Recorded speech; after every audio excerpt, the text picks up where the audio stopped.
Hey, what's up, everybody? This is Jason from Straight Edge Knives. Hey, coming at you today with another video from the backyard here. Kind of moved spots today. Normally I use my big stump, but I have my anvil mounted back up to my big stump because I was making some knives the other day. And so I kind of had to move over to this littler stump and kind of in the trees, but it gives it a nice outdoorsy look. So anyway, today we're going to get right into it. The Sterling F Buster Sandbar Bowie. This bad boy, if you didn't see my unboxing video of this, I show it up close. I go over the specs and details and all that stuff. So please go check that video out. And if you like any of my content, please hit like and subscribe or share my videos. It greatly helps out the algorithm and things like that. I normally kind of don't ask, but it'd be cool if the algorithm would pick up a little bit more. You know what I mean? So anyway, if you can, please hit like and subscribe. Or just hit like, I don't care. Or leave comments. I always like reading the comments and I try to reply as much as possible. But anyway, I digress. Back to the Sandbar Bowie. This is a cool ass blade designed by Sterling F Buster Cutlery.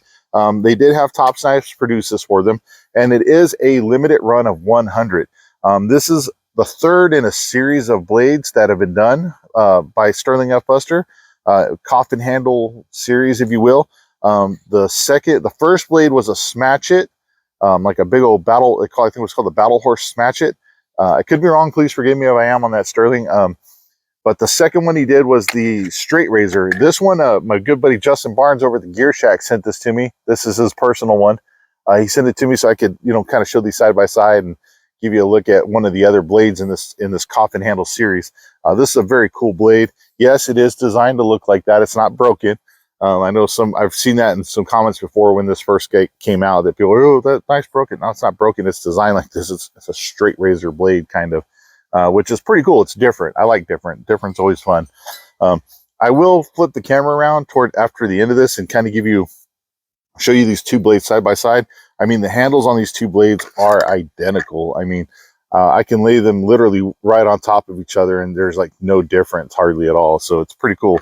But anyway, let's get back to the sandbar. We'll show you the straight razor towards the end there. I won't be doing any testing with this blade because it's not mine. It's like I said, it's on loan to me, so I don't want to do anything, ruin the finish on this or nothing. I don't know. These are limited runs of 100. I said that before. Excuse me. I'll say it again. So if my buddy Justin wants to keep this as a collectible, I don't want to do anything to ruin that finish or anything like that for him.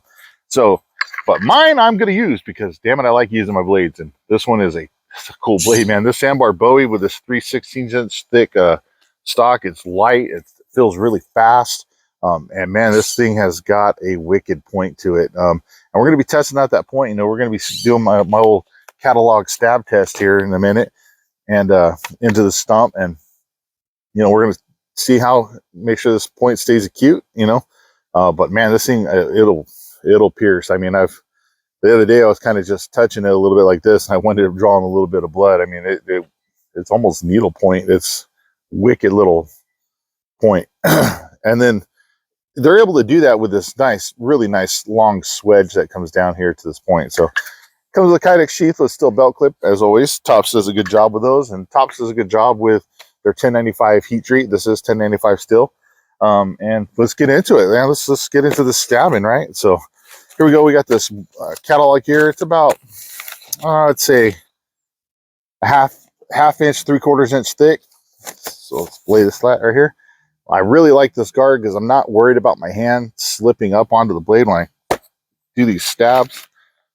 There it is. The tip went all the way through. Let's do that again. I'm into the stump now. Tip came through even more, if you can see that there.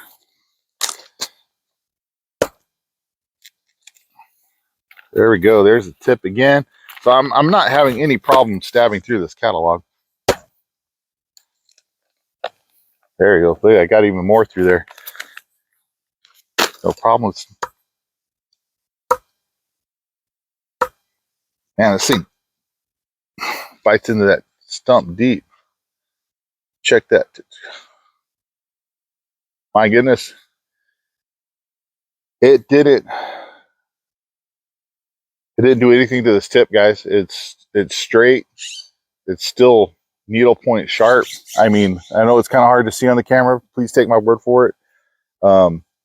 Yeah, it didn't do anything to that tip. Honestly, I mean, because it is such an acute tip, I thought maybe it would like kind of dull it just a tiny bit right here on the top. It didn't. It's still sharp. That's a good tip right there. That's what she said. Yeah, everything still looks good. I mean, yeah, nice and sharp. Let's do a little bit of spine chopping right there. I don't know why I did that. I just felt like I needed to. Let's get into the, if you got some jean material here, some pants or something you need to cut up. Let's say you fell down, broke your leg, had a compound fracture. I mean, look at that. That tip, man, like it just, there's like no resistance going through these jeans. Like it just stabs right in there and it just goes right through the pants. Like that's crazy. I mean, that needle point tip is just vicious, man. I could have only imagined that would go through some soft type medium, you know. Here we go. We got our crappy poly rope. Well, I don't want to say crappy. I always say that. It's not crappy. This stuff is really good. It's just not fun to cut with a knife because it is so tough. But that's why I do it, because it is a, oh, look at that, sliced right through there. Cut a piece off. It's a difficult, how do I say this? Because there's so many strands, it makes it difficult for some knives to slice through this easily. The Sandbar Bowie slice through it easily, no problem. That's pretty cool. That's pretty cool. I always like it when I see a knife go through this easily. Bam, that's nice clean cut. I mean, this stuff is really strong. It's good for tying down stuff, but it's not always the funnest to cut. So, and it can make a mess when you cut it because there's so many little strands in there. That cut through that, no problem.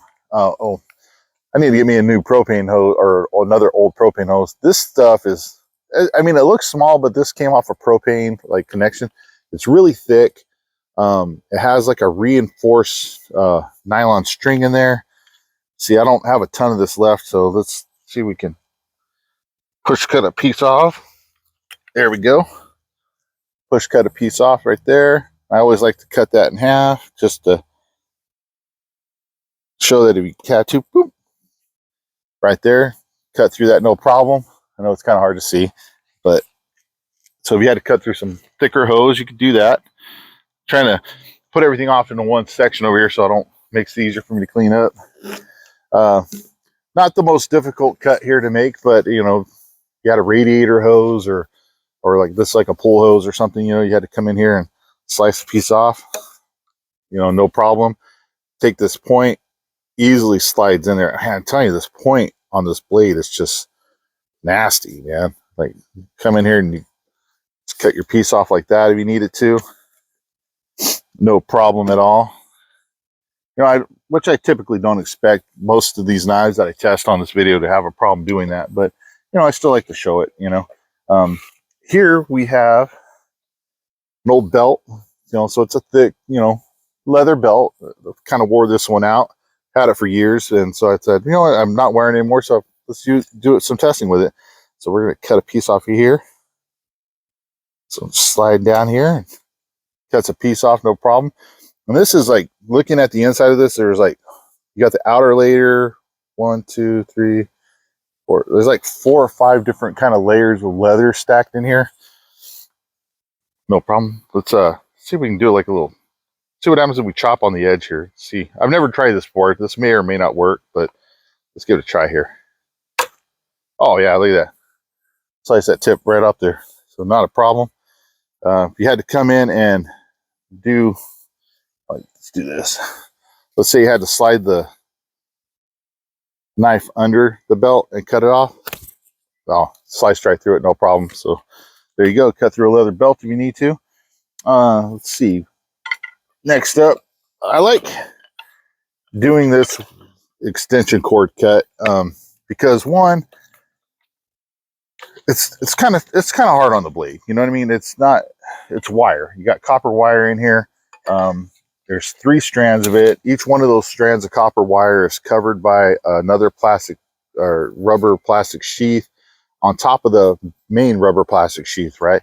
So I mean, it's not the easiest cut in the world to make, so I like doing that. But I always like to do a little chop, and then that piece went flying over there in the grass. My son's gonna find that the next time he mows the lawn. Let's do another one.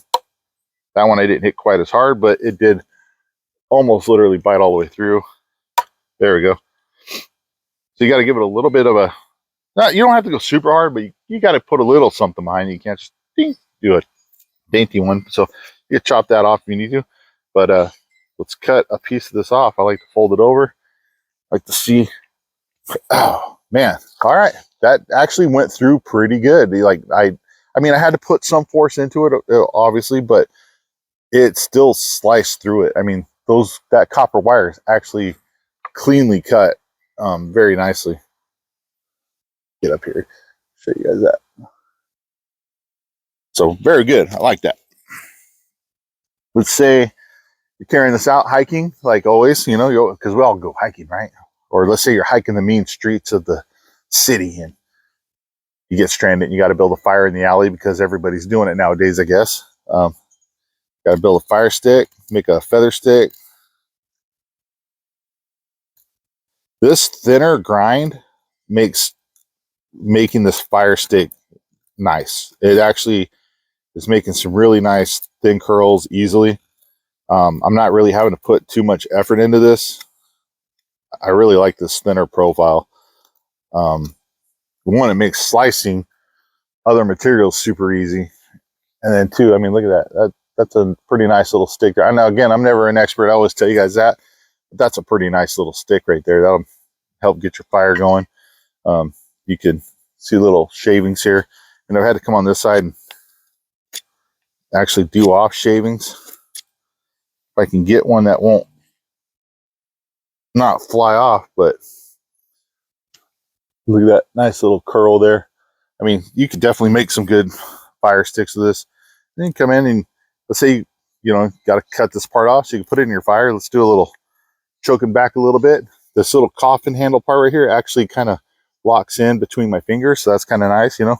This isn't designed to be necessarily a chopper or a batoning knife or anything like that, but I do like to show that type of stuff because that's what a lot of guys do. Like, I'm a regular guy. This is kind of the stuff that I'm going to do this. I'm not a professional knife fighter or nothing like that, you know. So this is the type of stuff that I think most people would be doing with their knives. So, but come in here and so that went about halfway through there. Actually, probably a little bit more than halfway. It almost completely cut it off. So I think if I would have gave it a little bit more of a whack, yep, there, well, it flew all the way over there. But nice clean cut. Obviously, there's no edge damage. I don't see any glinting or rolling, which I wouldn't expect, you know. Actually, even cutting through that wire, I mean, this thing still has a hair popping sharp edge. Here's a little bit of a thicker wood dowel. This thing is, I think this one's 3/4 inch thick. This one is probably a 1/2 inch. So we had to do a little chop on this one. Do that. Okay, so about half of it broke off and flew out that way. There we go. So whenever I'm hitting it, it's cutting about halfway through, and then the half where it gets about halfway, that part goes flying off.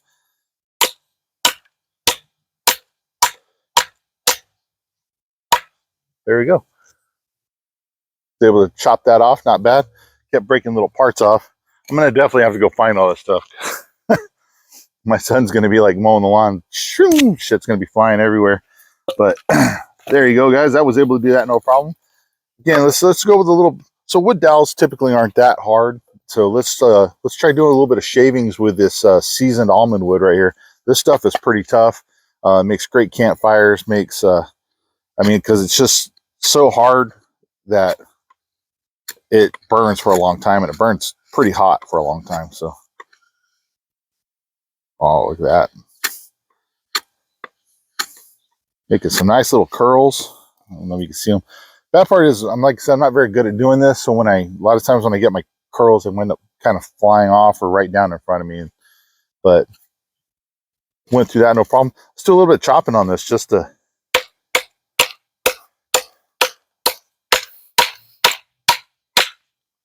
And that chopped about halfway through that one.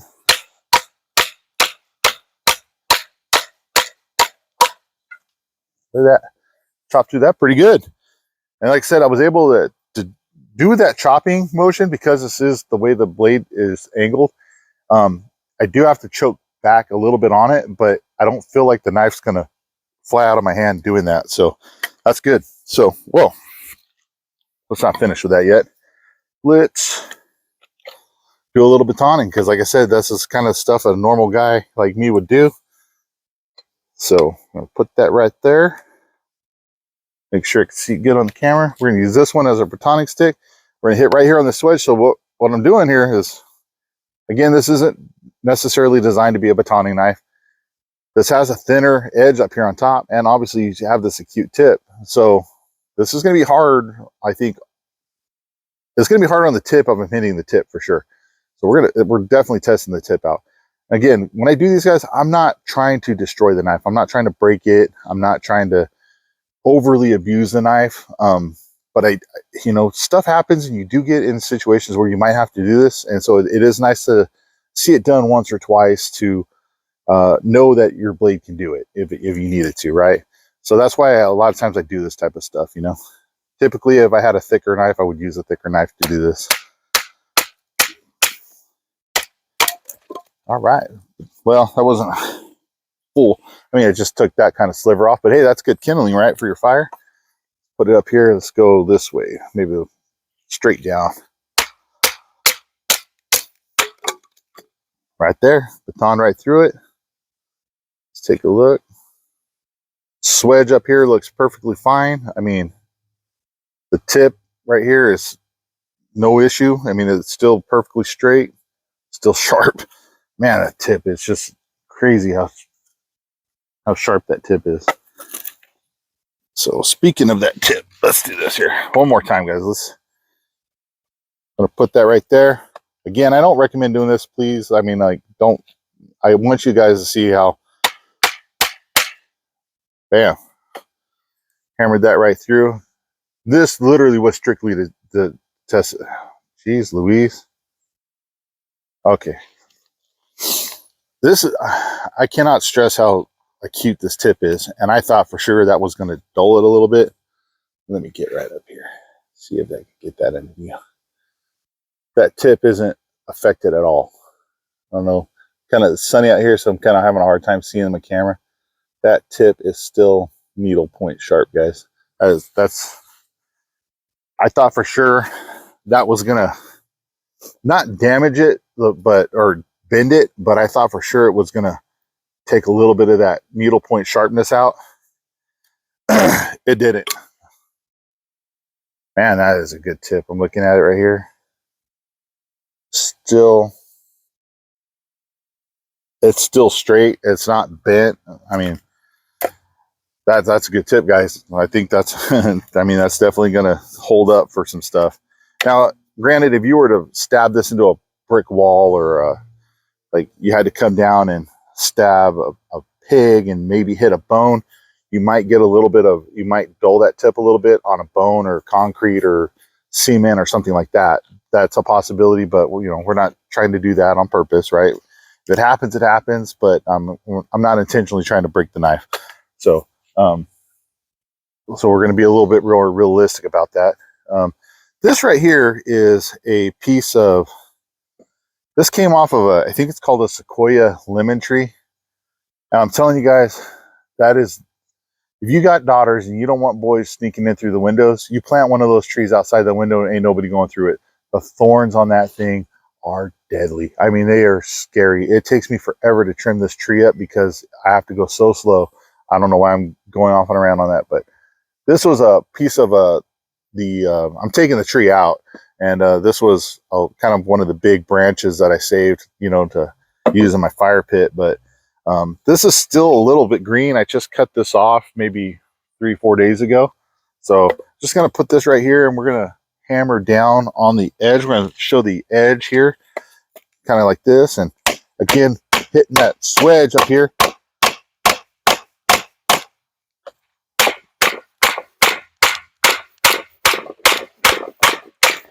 Now, I'm not doing this necessarily to kind of cut all the way through this. I mean, I got about halfway through, you can see there. But this is just kind of showing the edge capability. Like, let me knock that piece off. I want to show how the edge holds up. See if there's any chipping, rolling, anything like that. And There is not. Nothing. Tops does such a phenomenal job with 1095 and their heat treat, with that differential heat treat. The edge is perfectly fine, no issues. So I just kind of want to show that. And then let's see here. Oh, if you had to do a little bit of, like, let's say you had to make a tent stake, right? So this is a big old, I think 1 inch, 1.5 inch round wood dowel. Let's say you had to make a tent stake. Oh, actually, I think, no, it doesn't say on here. This is pine, but if you had to make like a, your vampire steak or something like that,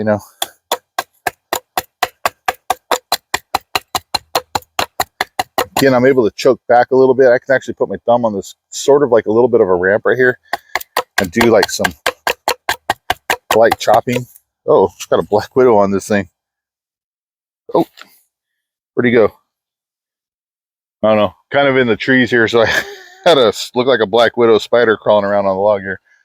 But you can come in here and kind of do some light chops to make you a tent spike if you need to, or you can easily come in here.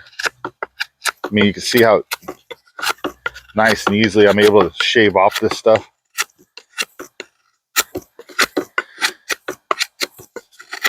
Very nice.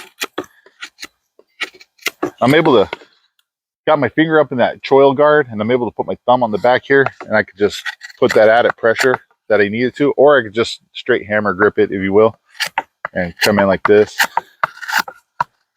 I'm not really even having to put too much pressure on this to get these slices off. So you can do this either way. You could either do like your little chops, or if you wanted it to be a lot smoother, a lot finer, or if you needed to like maybe make this into like a fish type spear, you can do your little cuts here, cross cuts, open it up, and kind of come in here and do some finer little sharpening if you needed to. So this knife will do a little bit of everything, as far as I'm concerned. Man, this thing just makes some nice damn curls, though. I mean, that's nice thin stuff. So this knife is pretty cool, man. It's got enough length on it for self-defense for sure.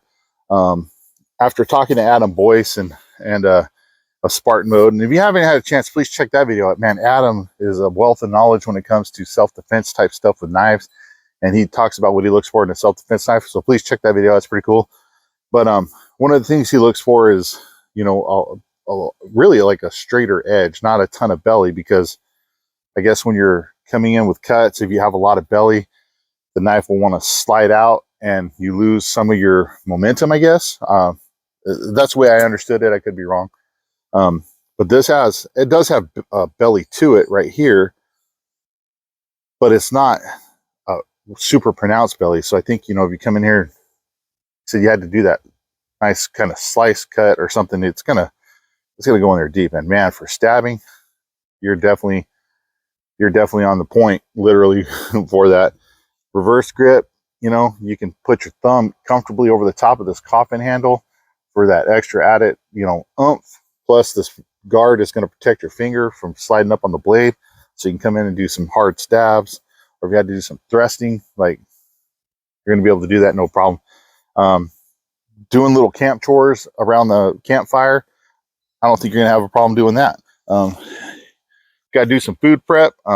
This is one of those Sequoia lemons. These things get even larger than this, guys, and they taste like, you know what? Honestly, I think we tried to taste them one time. They were gross. Maybe it's just the tree, but let's cut this up a little bit just so we can see, if you had to do some food prep. That's one thing I don't do a lot of, is like food prep type stuff on here, but kind of come in here, cut this thing down. No problem. And now, if you guys, I'm going to hold one of these slices up. I'm going to show you, like, the majority of this thing is actually rind, like the rind on the outside. It's not so much lemon, if you will. So look, you can see this is all rind and then just a little bit of lemon in there. So, I was able to slice through that rind fairly easily, no problem. Nice clean cuts, So yeah, you could totally do some food prep with this if you needed to. Set that down to the side. Ooh, now I got a lemon lime juice all over my, I don't even know if this thing's a lemon or a lime. They're such a weird fruit. There it is, guys. I mean, it'll baton, it'll slice, it'll dice, it'll julienne, if you will. Give me 1 second. I'm going to pause the video and I'm going to flip the camera around so I can give you guys a better look at that straight razor along with the Sandbar Bowie. So stand by real quick. Let me flip the camera around. All right, everybody, I'm back. Had to flip this camera around so you get a better look at these two. As you can see here, just this camera a little bit. Literally, it's the same handle. And these are both the same blade thickness as well. If I flip them over, you can see same thickness. The straight razor has red G10 liners rather than the white, but it's kind of funny. You actually put these one on top of the other. Pick my camera up right now. If you look at this, the straight razor almost looks like a broken version of the Sandbar Bowie. So that's pretty cool. But this is a cool blade too. I'm definitely going to look for one of these on the secondary market and try to pick one up. It's just cool. I like it. It's different. But it's the same handle as the Sandbar. But I just wanted to give you guys a look at that so you can kind of see, you know, there's another one of these out there. The Smash It, I do not know if that coffin handle is bigger or not. So I just don't have one of those to be able to do a comparison. But that's one you'd have to find on the secondary market as well. So, guys, again, I'm going to have links to Sterling F Buster's Facebook and Instagram. If you're interested in picking up one of these Sandbar Bowies, there is only 100 made, straight up, and that's all there's going to be. So if you're interested in getting one of these, I would definitely hit them up on Facebook, Messenger, or Instagram, because you can buy them directly through him. Or you can go to Arizona Custom Knives. And I'll have a link to their webpage as well. I believe today is Sunday, and they're supposed to be getting a restock from what I was told by Sterling Buster. So maybe by Friday, some more of these will be in stock on Arizona Custom Knife Works, Arizona Custom Knives website. Little info, guys, if you go onto Arizona Custom Knives, you create an account, it's free, doesn't cost you anything. You can actually set up email alerts from Arizona Custom Knives for any of the brands that they carry. And whenever something comes in stock from that brand, you'll get an email telling you what it is. So I would suggest maybe doing that because I have a email alert set up, and because Tops Knives makes this, I actually got an email alert from Tops saying that this came in as a Tops knife, but it's not. It's a Sterling F Buster knife made by Tops. So there's a difference there, guys. So I was just because Tops are awesome too, set up an email alert for Sterling F Buster and Tops, and I'm sure when these come in stock, you'll get an email notification. 5 of these were in stock on Friday, and all of them are gone. So again, if you're interested in picking one of these up, I would seriously suggest jumping on, set up that email alert, or message Sterling F Buster directly, because once these are gone, that's it, guys. So very cool blade. Like I said, you don't want to miss out on it. I missed out on this one and the Smash It, so now I'm going to have to hunt, but I'll find one eventually. Or maybe I can talk Justin into selling me this one. Justin. Anyway, thanks again, guys, for watching. I greatly appreciate it. Please hit like and subscribe if you haven't done so already. Or if you are a subscriber, please hit like and leave a comment. Tell me what you think about this. You know, is it something you'd want to get, or is it not something you're not interested in? I do try to interact with the comments whenever possible. So, yeah, please leave a comment, man. I greatly appreciate it. And hit like. Thanks again, everybody. Stay safe, stay sharp, and we will see you next time. Oh, and thank you, Mr. Sterling Buster, for allowing me the opportunity to do a review on this blade. It is pretty damn cool. This is my honest review, guys. Sterling Buster did send this to me. Full disclosure. But honestly, it is a cool ass blade. I really like it. I think it's definitely worth getting and carrying. And even just from a collectability standpoint, being that there's only 100 of them, I would definitely say it's worth getting. So anyway, thanks again, everybody. Stay safe, stay sharp, and we will see you next time.